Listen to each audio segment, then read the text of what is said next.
আগে ভিডিওটা দেখুন, তারপর আমি কিছু কথা বলছি।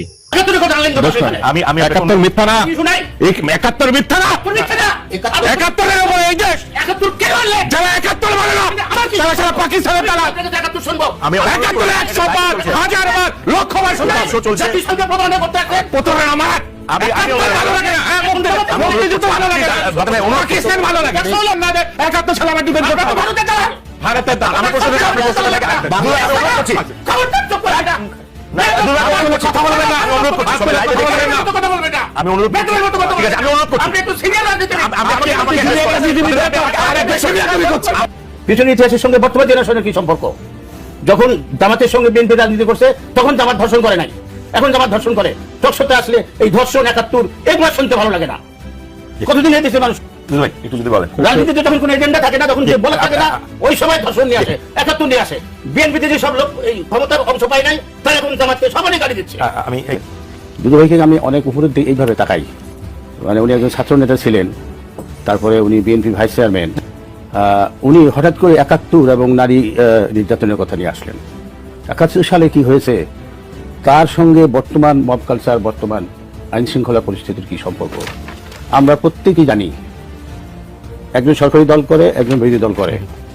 আমরা তো একটা বিষয়কে ভিন্ন দৃষ্টিকোণ থেকে দেখব, একই বিষয়কে যদিও দুই দৃষ্টিকোণ থেকে দেখার সুযোগ আছে, কিন্তু বাস্তবতা যেটা সেটাকে আমাদেরকে একমত হইতে হবে। আমাদের পুলিশ বাহিনী এখনো পরিপূর্ণরূপে সক্রিয় না।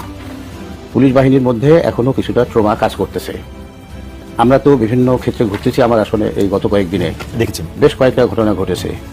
এখানে পুলিশ এতটুকু অসহায় যে এখন তো একেবারেই একটা শান্তিপূর্ণ পরিবেশ। এই সময়ের মধ্যে দেশের একজন প্রধানমন্ত্রী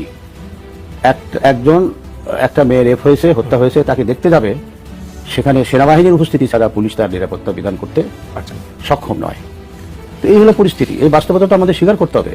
এটার জন্য তো কেউ বিএনপিকে দায়ী করতেছে না, এটার জন্য কেউ তারেক রহমানকে দায়ী করতেছে না, বা এটার জন্য কেউ স্বরাষ্ট্রমন্ত্রীকে অনেকে দায়ী করতেছে তার ব্যক্তিগত আচার আচরণের কারণে।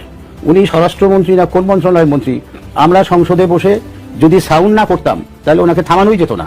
স্পিকার ওনাকে থামাতে পারেন, স্পিকার চেষ্টা করতে ওনাকে থামানোর জন্য, বাট নির্লজ্জের মতো তারপর উনি ওখানে কথা বলেছেন। এই লোকটার লজ্জা শরম আছে কিনা সন্দেহ।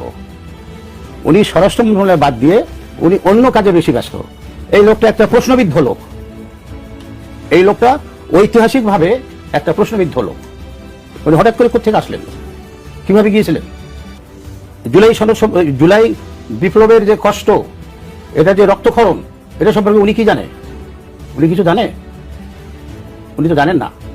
তাই জুলাই সনদ নিয়ে